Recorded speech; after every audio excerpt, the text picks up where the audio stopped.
Halo teman-teman, ini adalah part kedua dari serangkaian video yang akan membahas topik mengenai kehidupan di Kanada, khususnya bagi kalian yang sudah datang atau sudah pasti akan pindah ke sini. Bagi kalian yang kelewatan video sebelumnya, aku sudah cantumkan link di description box di bawah, jadi kalian bisa langsung klik dan nonton video dengan topik yang serupa. Aku sudah berapa kali bahas tentang topik di Kanada, jadi kalau kalian mau tahu, aku harap kalian nonton video semuanya. Dan kali ini kita akan bahas tentang makanan, lalu belanja, dan juga hiburan yang ada di sini. Langsung yang ke topik pertama yaitu tentang makan.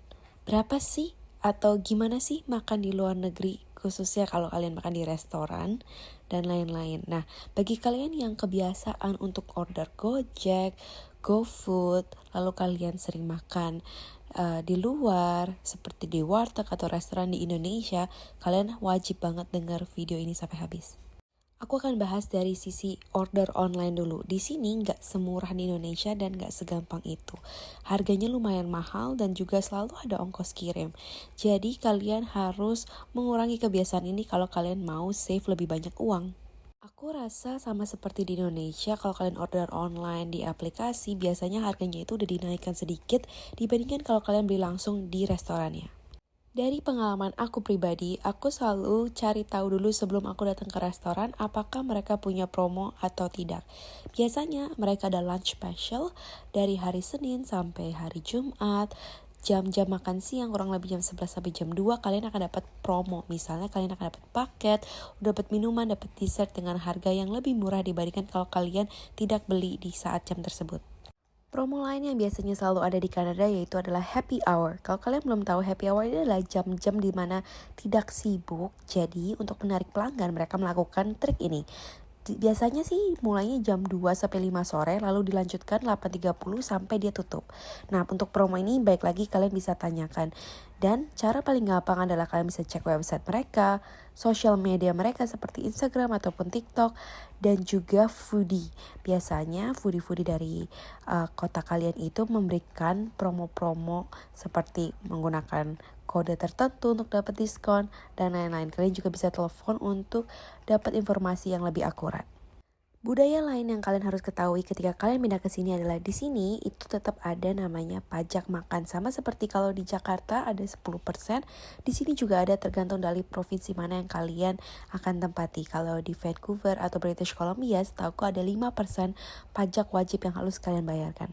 Nah, mungkin kalian juga pernah dengar yang namanya tipping atau budaya memberikan tips. Nah, itu tuh apa sih maksudnya? Setauku awal mulanya itu di Amerika karena para pekerja di bidang food and beverage atau di restoran biasanya mereka mendapatkan gaji yang rendah kurang lebih 2-3 dolar. Bahkan ini masih berlaku loh di beberapa provinsi di Amerika. Nah, gimana supaya mereka bisa dapat gaji lebih tinggi? Jadi, orang-orang atau pelanggan harus memberikan tips supaya mereka bisa mendapatkan gaji yang akhirnya sepadan. Dengan memberikan tips ini, kalian membantu mereka untuk menaikkan gaji mereka. Dan biasanya, para server yang ada di US, mereka itu selalu memberikan servis terbaik karena mereka mengharapkan tips dari kalian. Kalau di Kanada, ini banyak banget pro dan kontranya. Tidak seperti di US, para pekerja di bidang food and beverage mereka digaji paling enggak minimum wage yang pada saat ini mungkin sekitar 17 dolar atau bahkan bisa sampai 20 dolar tergantung dari restoran tempat mereka bekerja. Nah, kenapa jadi perdebatan? Nah, karena di Kanada sendiri biasanya mereka akan demand untuk kalian memberikan 10-25% di atas biaya yang sudah kalian keluarkan. Jadi misalnya kalian makan 10 dolar, kalian harus bayar 5% untuk pajak wajib dari pemerintah dan kalian masih harus kasih tips yang kurang lebih 10-25%. Nah, perdebatannya tuh di sini, guys. Bagi orang-orang yang gak setuju dengan paham ini, mereka selalu bilang, loh, kalian tuh udah digaji lumayan tinggi loh. Dan biasanya juga kadang belum tentu servis yang kalian berikan itu baik. Dan kalian masih demand untuk dapat tips 25%. Itu berarti kan uang yang harus kita keluarkan tuh seberapa banyak. Berbanding dengan cerita dari US, kalau di US kan memang mereka digaji dengan rendah. Jadi kita sudah saling mengerti lah ya. Bagi mereka yang setuju dengan paham ini, mereka selalu bilang, oh iya tujuannya adalah untuk menaikkan harkat mereka supaya mereka mendapat kehidupan yang lebih baik. Kalian bisa baca tentang thread ini di Twitter atau X atau juga di Reddit untuk lebih update-nya. Tapi kalau untuk aku pribadi, aku selalu menerapkan sistem ini. Biasanya untuk small business owner atau toko-toko kecil seperti video di atas ini, aku memberikan tips lebih banyak karena aku support local business.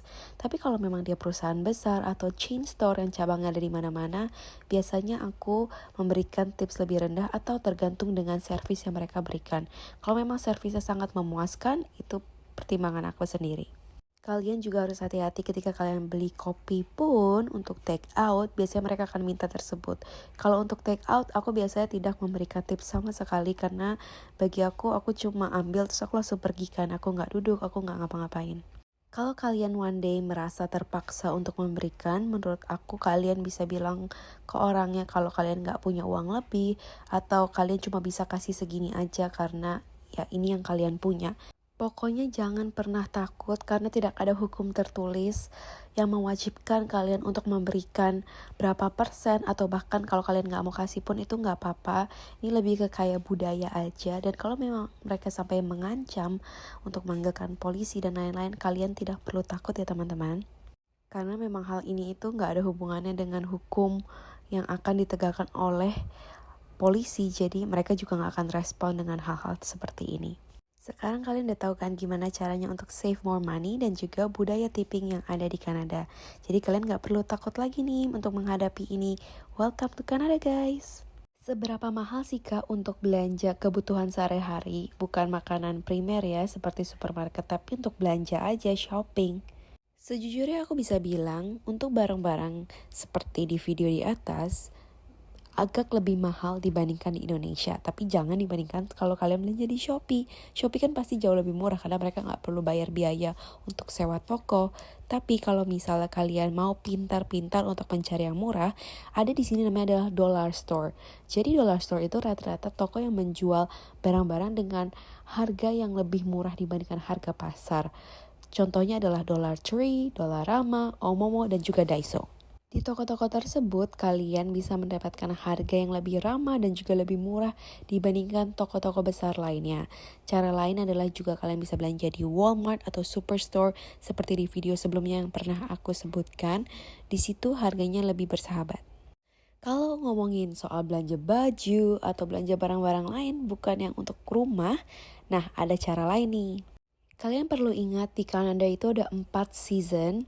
Ada musim dingin, ada musim semi, musim panas, dan juga musim gugur. Tidak seperti di Indonesia, karena musimnya berganti-ganti terus, jadi pakaian atau sepatu atau tas itu juga harus berganti loh sesuai dengan musim. Biasanya kalau musim dingin, baju musim panas didiskon besar-besaran bisa sampai 90%. Nah kalian belinya memang saat musim dingin, tapi nanti 6 bulan lagi kalian bisa pakai di musim panas ketika cuacanya sudah mulai hangat. Dan ini worth it banget, dan gak cuma aku yang melakukan trik ini, tapi keluarga aku dan teman-teman terdekat aku juga melakukan hal yang sama. Istilahnya kita nabung, investasi, dan naruh saham dulu, dan baru dipakai nanti. Memang sih mungkin stylenya itu tidak up to date, se-up to date kalau kalian beli di saat musim tersebut, tapi untuk save lebih banyak uang ini adalah trik yang baik. Sama halnya bagi kalian yang mau beli jaket musim dingin atau mantel atau baju-baju yang kalian butuhkan di saat winter seperti boots, kalian biasanya bisa beli di saat musim summer. Di summer mereka punya ada clearance sale di mana mereka akan menghabiskan segala stok dari musim-musim sebelumnya supaya mereka bisa ngambil barang baru dan stok di tempat mereka. Di sini seperti di US ada yang namanya TJ Maxx, Marshall, dan lain-lain. Di sini ada yang namanya Winners. Winners adalah tempat di mana kalian bisa mendapatkan barang branded dengan harga miring bisa sampai 70%. Winners ini ada di segala sudut mall dan kota mungkin, jadi kalian gampang untuk mencarinya. Aku kasih tahu rahasia penting nih ya. Biasanya toko-toko itu melakukan clearance sale itu di bulan Januari dan Februari dan juga di bulan Agustus sampai September. Nah, pada musim-musim ini dan tanggal-tanggal ini biasanya mereka itu banting harga besar-besaran. Yang pernah ada itu ada Aritzia, ada juga merek sepatu seperti Adidas, lalu ada juga produk-produk dari skincare. Jadi kalian wajib lihat social media dan follow beberapa influencer supaya kalian bisa tahu info terupdate. Bagi kalian yang suka dengan local business, di sini juga banyak banget produk lokal, tapi biasanya harganya itu lebih mahal dibandingkan kalau kalian beli produk generik. Ya so pasti karena mereka produksi dengan jumlah yang sangat limited. Don't you worry, kalau kalian suka dengan barang-barang unik seperti di atas ini, kalian bisa pergi ke Commercial Drive atau Commercial Broadway dan juga Gastown. Di sini banyak banget opsi untuk toko-toko barang-barang seperti itu. Kalau kalian mau belanja pun di sini ada dikenakan pajak sama seperti kalian makan. Untuk British Columbia sendiri pajaknya 5 plus 7%. Loh, 5 plus 7 itu apaan sih? 5 itu dari pajak pemerintah pusat dan 7% adalah pajak provinsi. Jadi totalnya kalian akan bayar 12% di atas dari harga barang yang kalian akan bayar. Misalnya harga barang itu $10 dan kalian harus bayar 12% kalau kalian belanjanya di British Columbia. Jadi kalian akan bayar kurang lebih sekitar $11,2. Kalau kalian yang akan tinggal di Alberta contohnya, mereka punya pajak yang lebih murah dan Alberta itu salah satu provinsi dengan pajak terendah. Di sana itu semuanya 5%, mau itu makan, mau itu belanja. Kita bilangnya lebih ke kayak goods ya, atau barang-barang yang akan kalian beli gitu. Bukan service, itu biasanya 5%. Kalau di sini 12%.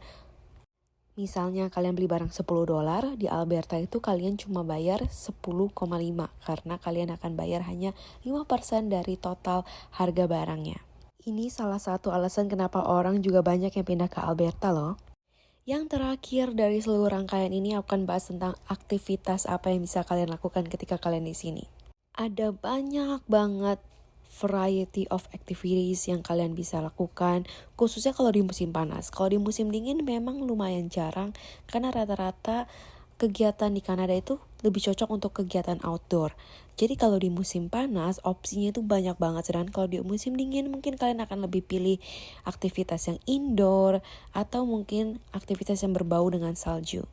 Banyak juga loh aktivitas yang kalian gak bisa lakuin di Indonesia. Contohnya kalau di musim dingin itu kalian bisa snowshoeing atau jalan di atas salju, menelusuri hutan-hutan, pegunungan. Kalian juga bisa skiing, snowboarding. Dan hal-hal ini itu bisa hanya kalian lakukan di saat musim dingin, saat saljunya tebal. Kalau sudah mulai summer atau bahkan awal spring ketika matahari sudah mulai muncul dan jam 5 itu belum gelap, nah saat itu udah mulai banyak banget aktivitas yang bisa kalian lakuin loh. Gak cuma indoor tapi outdoor, aktivitas seru itu gak terhingga. Biasanya nih kalau setelah winter di saat matahari itu nggak terbenam jam 5 dan jam 5 itu belum terlalu gelap, itu menandakan kalau spring atau musim semi udah mulai datang dan matahari akan lebih lama. Nah saat itu biasanya suhunya itu lebih hangat, jadi kalian bisa lebih banyak menghabiskan waktu di luar. Dari mulai hal yang gratis yang sering aku lakuin itu jalan aja ke suatu area, jalan kaki, lihat-lihat toko, coba-cobain restoran baru. Ini hal yang seru banget, apalagi kalau kalian mau melakukan sama teman-teman ataupun sendiri pun ini salah satu opsi yang oke. Khusus ya kalau lagi nggak salju atau nggak hujan, pemandangan di Kanada itu bagus banget. Apalagi kalau kalian tahu Kanada terkenal dengan keindahan alamnya yang magnificent. Jadi cukup jalan aja itu udah relaxing banget. Kalau kalian yang mau berbayar pasti banyak banget aktivitas yang bisa kalian lakuin. Kalian bisa coba shooting atau belajar untuk menembak. Kalian juga bisa bermain arcade atau time zone istilahnya. Nah ini salah satunya aku pergi juga ke kafe kucing. Di sini ada kafe kucing, kafe anjing, kafe kelinci, semuanya ada. Jadi kalian hanya bayar tiket masuk, terus di sana mereka jual kopi, bubble tea dan lain. Kalian juga bisa melakukan treatment kalau kalian mau massage atau kalian mau facial atau kalian mau melakukan hal-hal lain untuk kecantikan dan perawatan tubuh. Di sini juga banyak opsinya. Yang gak kalah seru juga ikut kelas. Nah, ikut kelas ini tuh biasanya memang harganya lebih mahal, tapi ada satu aplikasi yang selalu aku pakai yaitu namanya Groupon atau ClassPass.